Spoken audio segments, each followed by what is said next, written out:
আরব আমিরাতে ক্ষমাপ্রাপ্ত প্রবাসী বাংলাদেশিদের মধ্যে ২৪ জন সোমবার দেশে ফিরছেন। এদিন বিমানবন্দরে পৌঁছালে তাদের সংবর্ধনা জানায় প্রবাসী নেটওয়ার্ক বাংলাদেশ চ্যাপ্টার ও তাদের আত্মীয়স্বজনরা। এই সময় প্রবাসীরা তাদেরকে দ্রুত প্রবাসে ফেরত বা দেশে পুনর্বাসনের দাবি জানিয়েছেন।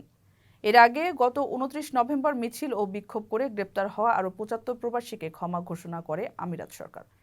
সরকারি হিসেবে ১৮৮ জন মুক্তি পাওয়ার কথা উল্লেখ হলেও এ নিয়ে মোট ২১২ জনকে মুক্তি দিল দেশটি। তার আগে প্রথম দফায় গত ৩রা সেপ্টেম্বর ৫৭ জন বাংলাদেশিকে সাধারণ ক্ষমা করা হয়। প্রবাসী নেটওয়ার্ক বাংলাদেশ চ্যাপ্টারের আহ্বায়ক ইসমাইল হোসেন ফাহিম বলেন, জুলাই ফ্যাসিবাদ বিরোধী রক্তক্ষয়ী আন্দোলনে প্রবাসীদের ত্যাগ ইতিহাসে উজ্জ্বল হয়ে থাকবে। প্রবাসী বাংলাদেশিরা বিশ্বের বিভিন্ন দেশে প্রতিবাদ জানিয়ে বিক্ষোভ করে। এর ধারাবাহিকতায় আরব আমিরাতেও প্রবাসীরা প্রতিবাদ বিক্ষোভ প্রদর্শন করায় গ্রেপ্তার হন। কারো কাছে স্বপ্ন পূরণ, কারো আনন্দের উপলক্ষ, আবার কারো জীবন পাল্টে দেওয়ার মুহূর্ত, কখনো জীবন বাঁচাতে সর্বোচ্চ গতিতে উড়ে চলা, কারো আবেগের শেষ মুহূর্ত, আপনজনের শেষ বিদায়ে শামিল হওয়া। এমন সব ইচ্ছে পূরণে সর্বনিম্ন ভাড়ায় দ্রুতগতির বাহন প্রবাসীর হেলিকপ্টার। আপনার প্রয়োজনে যোগাযোগ করুন আমাদের হটলাইনে।